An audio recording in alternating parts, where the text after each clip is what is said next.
During last year's June Gen Z protest, one of the people who lost their lives was one Rex MASAI, whose case has been going on until now, and the case is continuing. It's not that it has been decided, but something very shocking happened yesterday at the court, where the police officer who was recorded on videos, who was seen, and everybody can see this is the person. That police officer just denied that he is not this person in the recorded videos. Ni kubaya.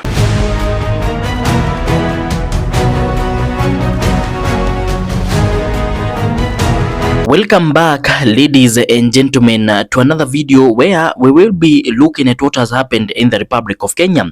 Today, I have some dramatic news that is going to leave you wondering, how does the justice system in Kenya work?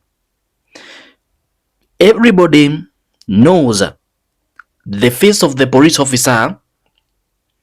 Okay, let us say he is arrested because he has not been prosecuted and found guilty. That's according to the law of Kenya, according to the courts. But all the other Kenyans know that a certain police officer, who I'll be sharing the footage with you so that you can also see the person, because this is a person who we all saw. This is a face that is quite familiar with the people who have been following a protest here in the Republic of Kenya, mostly the June 25th protest for 2024, the anti-finance bill protest. This police officer was seen on multiple accounts using excessive force, using a weapon, using live bullets, and at some point he even tear gassed a certain media guy at close range, leaving the person with a very serious wound. So the said police officer, who is going by the name, let me confirm the name for you, because we have to look at this at a very, the said police officer, Isaiah Murangiri Ndumi, was wearing a cape, had a small mustache, and had something here. I don't know in your language how you call it, but in our community we call it kamama. The police officer had a kamama on one of his of the sides of his face. So when you look at the videos and then you look at the police officer who has been presented at the court, you will know, this is the guy. But everybody was shocked when the police officer was showed the videos and asked, do you agree that this is the person? You are the one being recorded at these videos. The police officer went ahead and denied that he is not the one. He denied that he doesn't have a kamama on the left side of his face, which everybody could see. Even there at the court, the guy has something on one of his sides, which is usually a birthmark. So the guy denied.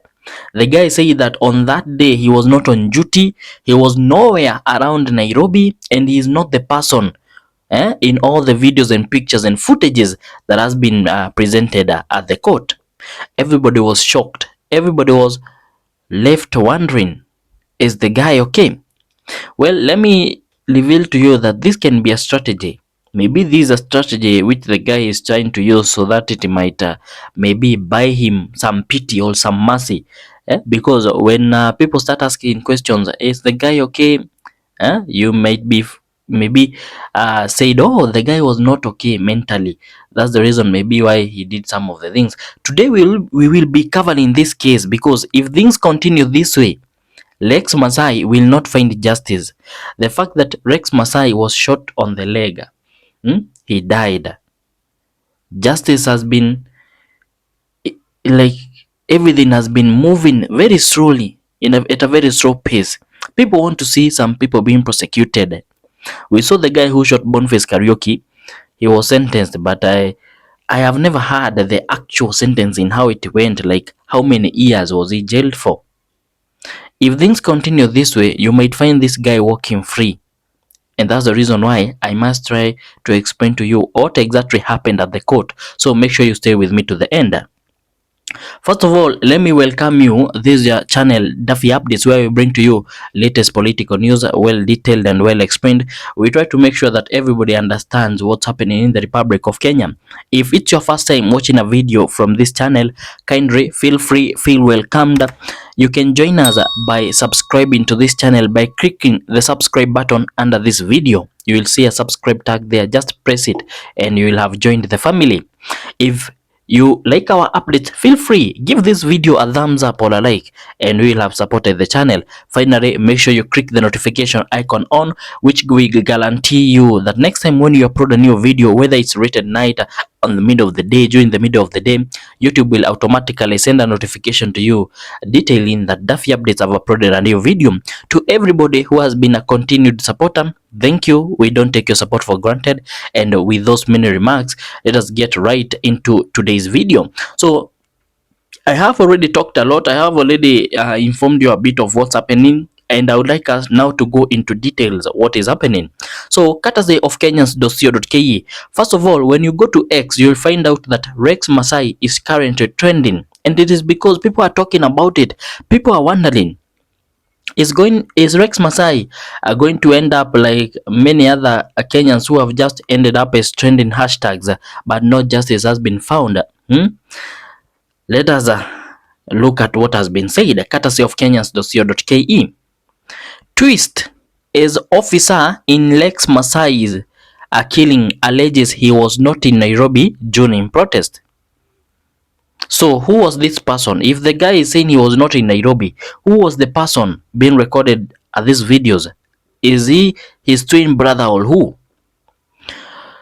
This happened at Milimani Law Court. That's where he was presented. And the officer accused of shooting Rex MASAI denies being in Nairobi during protest. Dispute CCTV footage. Dispute is to say, I don't know that footage. That's not me at that footage. That's disputing. A dramatic twist has emerged in the case of Rex MASAI, who was fatally shot in Nairobi during the anti-finance bill protest, after the police officer accused of shooting him denied being in Nairobi on that day of protest. Appearing before the court on Wednesday, that is July 16th, that was yesterday, accused officer Isaiah Murangiri Ndumi disputed CCTV footage and other visual evidence presented by the prosecution. Other visual evidence include maybe videos recorded by phone, maybe images captured by cameramen and camera people, and that then you join the CCTV footages which were captured on different angles, on different locations. Presented by the prosecution, allegedly pressing him in Nairobi's Central Business District (CBD) and along Uhuru Highway during the widespread protest. These are the locations which is believed he was at during that time of the protest. A CBD, that is Central Business District, and he also was spotted operating at Uhuru Highway during that time of protest. That was last year. He remained adamant, maintaining that the individual depicted in the images and video footages, specifically described as a person in a blue shirt and grey trouser carrying a walkie-talkie, was not him. So the description that is being used to describe this person who was spotted during protest, the person who is said to be responsible for shooting Rex MASAI, they are describing him as a blue shirt guy and grey trouser carrying a walkie-talkie. This officer presented before court, Isaiah Murangiri Ndumi, disputed and said that was not him. Huyo si mimi. When asked, listen carefully, the person in blue shirt and a grey trouser with a walkie-talkie, is that you? Question. End of quote. He responded, these were his words, and I quote, "No, Your Honor, that is not me." End of quote.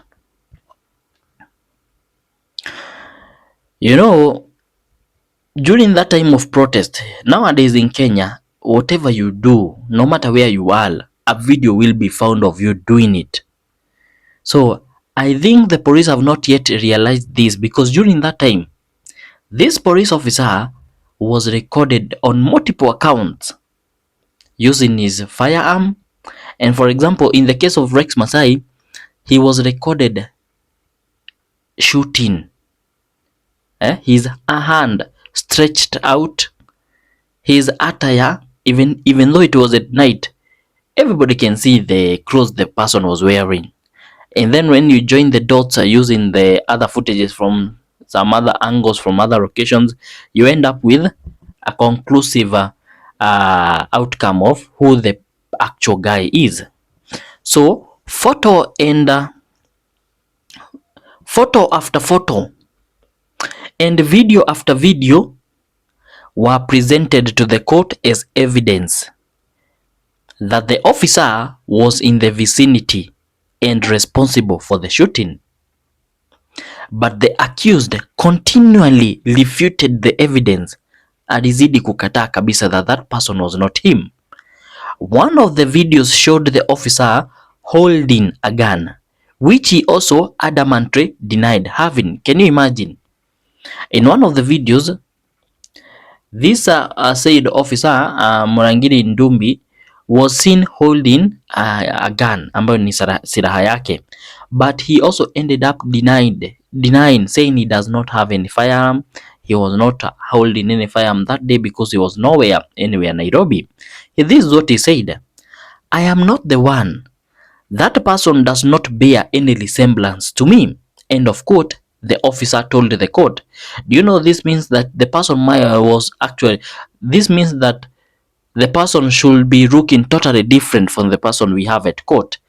Because saying that that person does not resemble me at all means that he must be looking very different. But when the people at court were looking at the videos, were looking at the guy presented before court, he is the same person.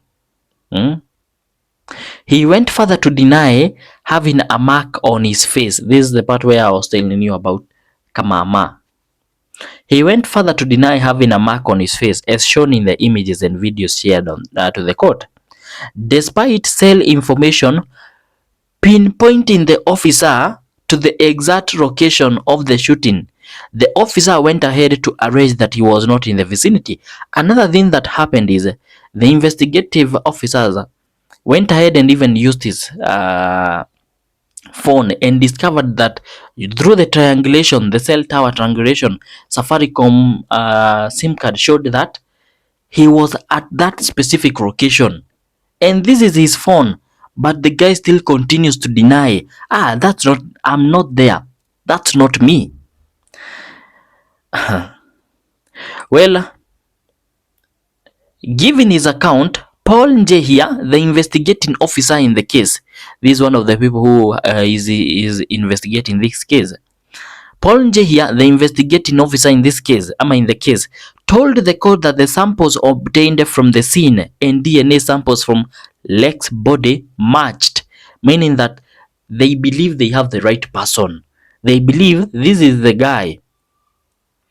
And I quote, "These samples were picked from the scene, and this far, it has already been established that Rex MASAI was shot during the demonstration, and that blood samples matched the one that was collected from Rex's body," he told the court. 3 more officers have been ordered to record their statements at YPOA as the case continues. So, ladies, this here went ahead and shocked a lot of people at the court, even other Kenyans, because how can you deny something like this? We can see you there. Your phone shows you was there. You are there. CCTV footage shows you are there. Video recorded by different people shows this is you.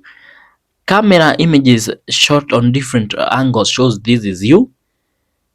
The images show this is you because even your face, the resemblance, the mark on one of the sides of your face shows that this is you. How comes you end up saying that this was not you? You are not in Nairobi while your phone shows you are in that location. Well, I don't know if this is a strategy to maybe get off the hook and go flee, but we just hope that that doesn't happen, because if ordinary Gen Zs who are demonstrating, we saw in Thika, eh? They could not be released because the cash bill that was set for them was too much. Can you imagine setting a cash bill of 100,000 for an ordinary Gen Z just for protesting? I'm talking about the Gen Zs who were arrested during the Sabasaba protest at Thika locals. They were to be released maybe on a cash bill, but the cash bill which was set 100,000 or a bond of 300,000. Where is a Gen Z going to get that amount of money?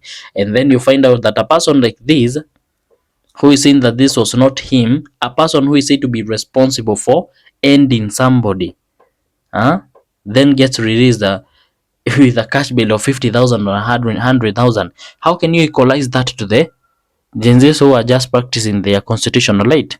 Well, I'd like to hear your thoughts on what we have spoken about. Kindly, before you leave, make sure to join us by clicking the subscribe button. Make sure that you give this video a thumbs up, and finally, click the notification icon on. I'll meet you in the next one. Bye bye.